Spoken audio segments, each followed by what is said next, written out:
గుంటూరు నగరంలో హోల్సేల్ కూరగాయల మార్కెట్ కోసం దరఖాస్తు చేయకుండానే నగరపాలక సంస్థ నుండి అనుమతులు ఇవ్వడం లేదని అసత్య ప్రచారం చేయడం సరికాదని నిర్దేశిత విధానం ద్వారా మార్కెట్ ఏర్పాటు కోరుతూ అనుమతుల కోసం దరఖాస్తు చేస్తే వేగంగా ఇవ్వడానికి చర్యలు తీసుకుంటామని నగర కమిషనర్ పులి శ్రీనివాసులు స్పష్టం చేశారు. సోమవారం నగరపాలక సంస్థ కమిషనర్ ఛాంబర్లో అదనపు కమిషనర్ చల్లా ఓబులేస్తో కలిసి విలేకరుల సమావేశం నిర్వహించారు.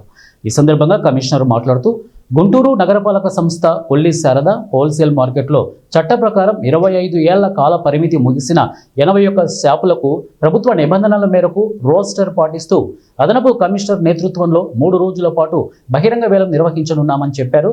బహిరంగ వేలం నిర్వహించామని కూడా చెప్పారు. గతంలో మార్కెట్ షాపుల నుండి ఏడాదికి జీఎంసీకి 81 లక్షలు ఆదాయం వచ్చేదని, ప్రస్తుతం వేలం ద్వారా 6 కోట్లు ఆదాయం వస్తోందని అన్నారు. బహిరంగ వేలానికి ముందే అప్పటికే అక్కడ వ్యాపారం చేస్తున్న వారితో పలు దఫాలు ప్రజాప్రతినిధుల సమక్షంలోనే వేలం నిర్వహించాలని సహకరించాలని కోరగా కొంత గడువు అడిగారని, గడువు ముగిసిన తర్వాత షాపులు ఖాళీ చేయాలని నోటీసులు ఇవ్వగా కొందరు కోర్టులో కేసులు దాఖలు చేశారని అన్నారు. ప్రభుత్వ ఉన్నతాధికారులతో మాట్లాడి ప్రభుత్వ ప్రజలతో మాట్లాడి ఇవన్నీ కూడా రూల్కి అతిక్రమించి ఏది జరగకుండా ఉండే విధంగా ఈ ఆప్షన్లో మేము చర్యలు తీసుకున్నాం. అట్లనే 3 రోజుల పాటు జరిగినటువంటి ఆప్షన్ మా అడిషనల్ కమిషనర్ గారు నేను డెలిగేట్ చేశాను పవర్స్. ఆ పవర్స్ ఉపయోగించుకుని వారు 3 డేస్ పాటు ఈ పోలీసార్ మార్కెట్ సంబంధించిన 81 షాపులకు ఆప్షన్ కండక్ట్ చేశారు.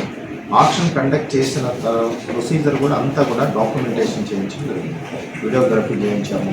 ఓపెన్ ఆప్షన్ ఎవరైనా వచ్చి ఆ రోస్టర్ పాయింట్ ప్రకారం ఎవరైనా పాల్గొని ఆ ధరావతి చెల్లించి ఎవరైనా పాల్గొని చేసుకోవచ్చు. సో ఆ విధంగా చాలా ట్రాన్స్పరెన్సీగా అంతా కూడా రికార్డ్ చేసుకుని సరే. ఆ క్రమంలో 81 షాపులకి అక్కడ ఆల్రెడీ ఉన్నటువంటి లీజ్ హోల్డర్స్ కొంతమంది కొన్ని షాపులు పాడుకున్నారు, కొంతమంది కొత్త వాళ్ళు వచ్చారు, కొంతమంది ఎప్పుడూ లేని విధంగా రూల్ ఆఫ్ రెగ్యులేషన్ ఇంప్లిమెంట్ చేశారు కాబట్టి దానికి అనుగుణంగా కూడా కొంతమంది అవుతున్నారు. ఏదేమైనా సరే 81 షాపులకి మరి మొన్నటి వరకు ఆప్షన్ కండక్ట్ చేయనంత వరకు సంవత్సరానికి 81 లక్ష ఆదాయం వచ్చేటటువంటి ఆ షాపుల మీద వచ్చేటటువంటి అవకాశం నగరపాలక సంస్థ ఉంది. మరి తద్వారా ఈ ఆప్షన్ కండక్ట్ చేయడం ద్వారా సంవత్సరానికి 6 కోట్ల రూపాయలు ఆదాయం వచ్చే విధంగా మరి రెంట్స్ రావడం జరిగింది. అదే కాకుండా 3 నెలల రెంట్ అడ్వాన్స్ ఇవన్నీ కూడా కొన్ని కండిషన్స్ పెట్టాం. కండిషన్స్ అందరూ ఒప్పుకున్నారు.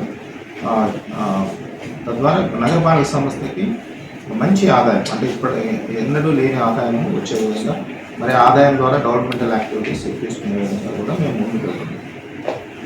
ఈ సమస్య ఇలా ఉండగా దాంట్లో 41 మంది మేము వాళ్ళు డబ్బులు కట్టారు. 41 మందికి మేము తీసి హ్యాండ్ ఓవర్ చేశాము. తర్వాత వాళ్ళు ఆక్యుపై చేశారు, షాపులు కూడా ఆక్యుపై చేశారు, ఆక్యుపై చేసి బిజినెస్ కూడా స్టార్ట్ చేశారు. సో ఇది ఇలా మనగా